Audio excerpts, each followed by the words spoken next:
আপনি গ্রাহকের প্রয়োজন বুঝুন, তারা যা চায় সেটাই দিন। মনের উপরে প্রকাশ করুন। মন থাকলে বাজার নিজে থেকেই আসে। ধৈর্য রাখুন। প্রথম 3 থেকে 6 মাস লাভ দেখা যায় না। মার্কেটিং শিখুন, বিশেষ করে সোশ্যাল মিডিয়ায়। হাল ছাড়বেন না। সমস্যা আপনাকে সফলতার দিকে ঠেলে দেয়। আজকের আমাদের গল্পের নাম হলো ব্যবসায় সফল হবার উপায়। তো চলুন তাহলে শুরু করি আজকের আমাদের ছোট্ট একটি গল্প। ঢাকার এক ব্যস্ততম নির্জন এলাকার ভিতর ছোট্ট একটি কাপড় সেলাইয়ের দোকান ছিল রফিকের। রফিকের বয়স মাত্র 28, কিন্তু দায়িত্ব যেন তার কাঁধে পাহাড়ের মতো। বাবা অসুস্থ, মা বাড়ির গৃহিণী, 2 ছোট ছোট ভাই বোনের পড়াশোনার খরচ তাকেই সামলাতে হতো। পরিবারের সেই অভাবের দিনগুলো রফিককে স্বপ্নের মতো দেখাতো।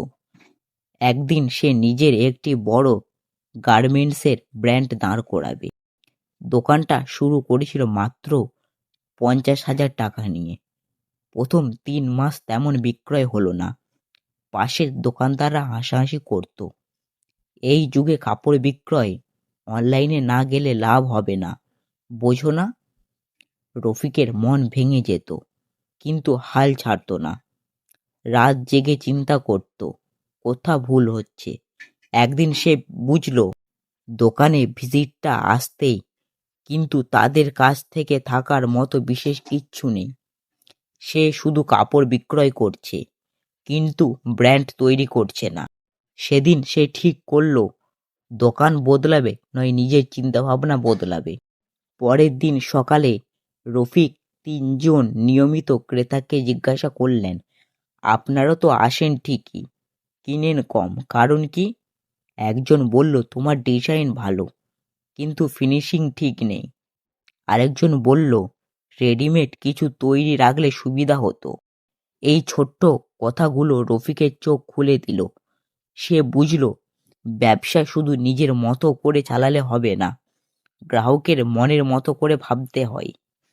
রফিক প্রতিদিন অনলাইনে ইউটিউবে ডিজাইন টিউটোরিয়াল দেখত, ফেসবুকে বিভিন্ন গ্রুপে পোস্ট করত তার ডিজাইন। নমুনা দিয়ে আরো কয়েকটি রেডিমেড শার্ট বানালো, দোকানে সাজিয়ে রাখলো। দেখতে দেখতে গ্রাহক বলতে শুরু করলো, দাদা এই শার্টটা দারুণ তো, কত দাম? রফিক বুঝলো মনের ওপরে কাজ করলে বাজার নিজে থেকেই তৈরি হয়। একদিন সে তার ছোট দোকানের সামনে দাঁড়িয়ে একটি ভিডিও বানালো, আমার নিজের হাতে শার্ট তৈরি, মাত্র 450 টাকায়। ভিডিও ভাইরাল হয়নি, কিন্তু 20 জনের কাছে পৌঁছেছিল। সেই 20 জনের মধ্যে থেকে 5 জন অর্ডার দিল। সেই দিন সে শিখল নিয়মিত চেষ্টা করলে রেসপন্স আসবে। ছোট রিচও বড় পরিবর্তন আনতে পারে। ধীরে ধীরে তার ফেসবুক পেজে সংখ্যা বাড়তে লাগলো। এক সময় ব্যবসা বাড়িতে রফিক 1 লক্ষ টাকা লোন নেয়, কিন্তু হঠাৎ করে বাজারের দাম বাড়াতে কাপড় খরচ বেড়ে যায়, প্রফিট কমে যায়। কয়েক মাসের মধ্যেই লোন শোধ করতে না পেরে হতাশ হয়ে পড়ে। রাতে ঘুম আসে না। একদিন রাতে রফিক তার বাবাকে বলল, বাবা, মনে হচ্ছে ব্যবসাটা বন্ধ করে দিব। বাবা হেসে বলল, যে ব্যবসায় হাল ছাড়ে সে ব্যবসায়ী না, যে সমস্যার কারণ খুঁজে সমাধান করে সে নিজেই সেই ব্যবসায়ী। এই কথাটা রফিকের ভেতর আগুন জ্বালিয়ে দিয়েছিল। রফিক তার ব্যবসায় প্রবাহ বিশ্লেষণ করা শুরু করলো। কোন ডিজাইনটা বেশি বিক্রয় হচ্ছে, কোন বয়সের মানুষ বেশি কিনছে, কোন দামে বিক্রয় ভালো, কোথা অপচয় হচ্ছে। সে ঠিক করলো কম দামে বেশি ডিজাইন না করে এক্সক্লুসিভ মানে ডিজাইন করবে। এছাড়া সে হোম ডেলিভারিও শুরু করবে।